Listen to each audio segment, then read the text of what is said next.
On August 3rd, a press release on the website of TEPCO, Tokyo Electric Power Company, aroused many concerns around the world, as this company has finally been authorized to build facilities which are designed to release treated water from its obsolete nuclear power plant. But who approved their proposals? What are the problems and the possible consequences behind actually dumping those 1 million tons of radioactive water in the ocean? What are the other after effects if they really do so? Well, welcome to Factstell. I'm Sina.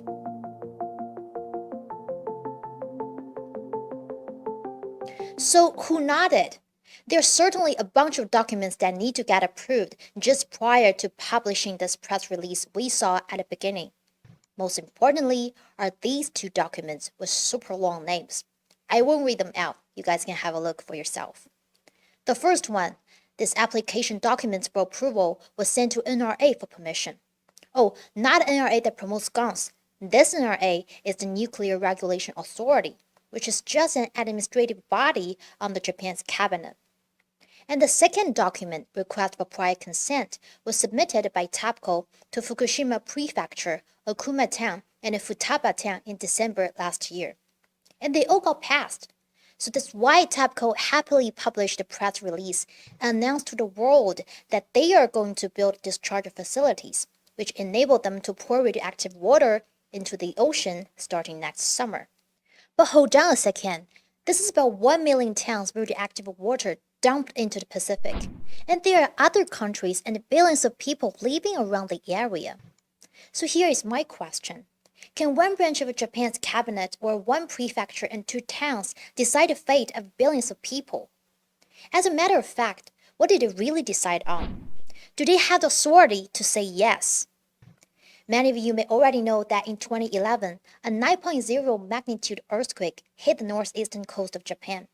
Although the backup systems managed to prevent a meltdown at the Fukushima nuclear plant after the initial quake, a later 15-meter tsunami knocked out a cooling system to the reactors, 3 of which failed. That's why we now have to deal with more than 1 million tons of contaminated water, which have been used to cool the melted reactors. Japan once said publicly that the ocean release was the most realistic option. Disposing water is needed, and they will make sure the water is safe. In fact, TEPCO drew up specific plans to treat this radioactive water at Daiichi Power Plant. According to the company, there are 3 steps involved in the process: purifying, diluting, and discharging. 3 steps undone, here's your perfectly safe water. But in reality, just as mysterious as the climate can be, nature is an even more complex object for us to fully understand. The chain of filters TEPCO used to run the water through during the phase of purification is called the Advanced Liquid Processing System, or ALPS. It's a piece of multi-nuclide removal equipment with the ability to capture about 62 kinds of different radionuclides. However, not tritium and carbon-14. Can get rid of the vast majority of these other elements, but tritium, chemically, it's really difficult to separate from water. That's why TEPCO claims that it will remove almost all kinds of nuclides other than these 2 to the maximum extent. But they certainly won't leave them hanging there. So here comes the second step, dilution, which downgrades the tritium concentration level to 1/40th of what Japan allows in drinking water, and the level of carbon-14 down to 1/1000th of the standards. So far so good. But nature is more than figures and sheets, hypotheses, or in-lab experiments. Although this plan seemed sound, it still got questioned by experts. In addition to tritium, there are more dangerous isotopes with much longer radioactive lifetimes, such as ruthenium, cobalt, strontium, and plutonium. They can sometimes slip through the ALPS process. And it's something TEPCO had to acknowledge back in 2018. And he said these additional nuclides were present in more than 70% of its tanks. Many other isotopes are in those tanks still, and over 70% of the tanks would have to be cleaned up further before they might consider even releasing, because the tritium level itself might not be of concern, but these other isotopes are of concern. Why are these other isotopes of great concern? Because no one can control the distribution of these dangerous ones once they get into the Pacific. How much would end up in marine life, causing biological concentration which goes up the food chain and ends up on our dinner tables? How much would end up in seafloor sediments? We have to bear in mind that these isotopes behave much differently than tritium in the ocean and can be more readily incorporated into marine biota or seafloor sediments. Those effects are what really got oceanographers worried. And that's why local residents, the fishing industry, environmental groups, and neighboring countries are at the forefront against Japan's nuclear wastewater discharge proposal. Fishing groups in Fukushima Prefecture have been strongly opposed, fearing it could further taint the reputation of their catch and affect their livelihoods. The fishermen know that the perception of the danger of their fish could really significantly damage their industry, and I totally understand that. For example, in Fukushima area, sales of rice, which were below the Japanese regulatory limit, still got a value of about 20% less than the market value because of this perceived risk. In fact, these fishermen have good reasons to worry, and not just about the perception of the danger. Radioactive rockfish have been caught off Fukushima Prefecture earlier this year, more than a decade after the nuclear disaster happened. And the radiation in this catch exceeded the safe level for humans by 14 times, indicating contamination still exists even after almost 11 years. On the other hand, there are still a dozen countries restricting imports of Japanese food from areas affected by Fukushima nuclear crisis. And neighboring countries like South Korea and China have expressed serious concerns repeatedly regarding the water dumping plan, asking Japan to act in a responsible manner. Environmental groups also expressed concern about high level of radioactivity detected in the rockfish. They also argue that the radioactive substance that contaminated water contains has this potential to damage human DNA. They have also been calling constantly on Japan's government to cancel its plan and stop releasing further radioactive water into the Pacific. The abrupt decision to discharge decontaminated water into the sea shows complete disregard for public opinion and is unacceptable to most people in Fukushima. Yet in order to proceed with the sea discharge plan, Japan certainly gained some support from the experts. One big argument they're using is that nuclear power plants the world over regularly release water containing trace amounts of tritium into the environment. This has preceding practices and it will be totally fine as long as it's conducted under monitored and controlled conditions. But the thing is this, these preceding practices refer to normally operated nuclear plants, not the ones like Chernobyl and Fukushima, which experienced serious reactor meltdowns. And you know what? People there want to believe the government, but they need solid evidence, not just some pep talk saying safety is top priority and let's face the reality. There have been leaks of contaminated water before. If the discharge plan is feasible, convincing evidence must be presented. Unfortunately, there isn't any convincing evidence so far. In neither the press release nor the attachment regarding the installation of dilution and discharge facility, there are no additional tank cleaning schedule and storage content details, which scientists urge to do to get rid of those dangerous isotopes before discharging into the sea.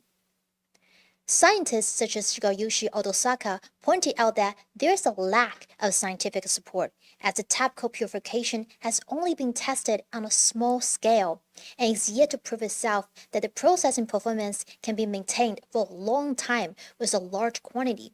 And what are we talking about here? More than 1 million tons of radioactive water. Yet still, one of the biggest yes came from the IAEA, in which Director General Rafael Mariano Grossi publicly welcomed Japan's announcement regarding how to dispose of the treated water, saying the IAEA will be there to support and review.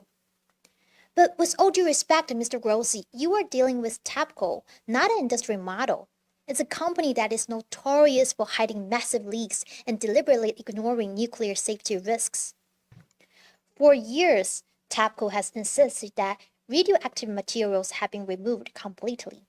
Yet as pressure mounted due to scientists questioning and local fishermen opposing, it acknowledged in 2018 that treated water still contained detectable levels of radioactive particles. It lied once, and Japan won the bid for 2022 Summer Olympics. In 2013, frantic efforts to contain radioactive leaks at the wrecked Fukushima Daiichi nuclear power plant have been dealt another blow after its operator said about 300 tons of highly contaminated water had seeped out of the tanks. The leak with many radionuclides is the worst such incident since the 2011 meltdown. Yet TEPCO said it didn't know for how long it happened, how the water leaked out, or where it had leaked to. For the second time, it failed the people in Fukushima. What's even worse is that some of that early release before the reported leak was actually intentional, because TEPCO reportedly had to dump 3 million gallons of contaminated water with low levels of radiation into the Pacific to make room in its storage ponds for more heavily contaminated ones. So, hiding secrecy for the third time? A government-backed report published in 2012 on the Fukushima crisis pointed out that Japanese authorities and TEPCO ignored the risk of an atomic accident because they were bound by a myth of nuclear safety. More importantly, TEPCO lied. Went after the 2011 tsunami. It didn't say a word about a reactor problem.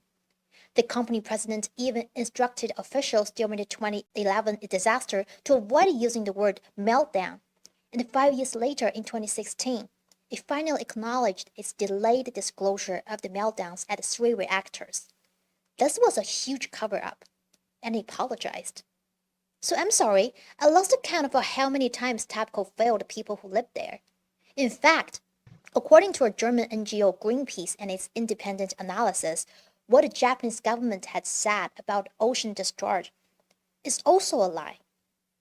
The Japanese government and TEPCO had constructed a series of myths to support their plan, including by 2022 there will be no further space for storage of the water.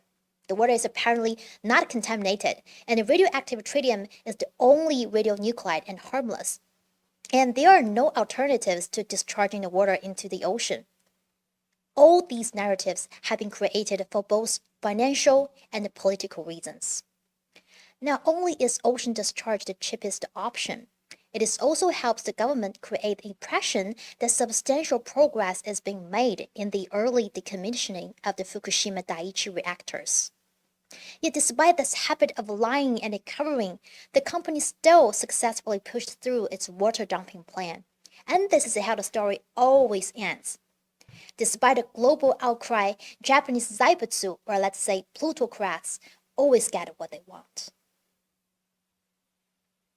In 2021, a tweet from the U.S. Secretary of State, Anthony Blinken, said he thanks Japan for its transparent efforts in its decision to dispose of the treated water. Not quite sure about the transparency, given the poor track record they have, the Japanese government and TEPCO certainly don't deserve a thank you note. And openly saying, I'm about to damage nature and the ocean, doesn't justify its action at all. The Pacific Ocean belongs to all the global citizens, and it's not Japan's own sewer. Not to mention the livelihoods of the people living there have been heavily crushed over a decade. So, no matter how he repeatedly invites U.S. officials and IAEA to comfort people, we know for sure that ocean discharge is not Japan's private matter. The issue cannot be decided unilaterally by Japan, and true transparency needs extensive and full participation of the international community, involving multiple countries. That's it for today. Thanks for watching. If you like our shows, remember to click like and subscribe. I'm Sina. I'll see you guys next time. Bye.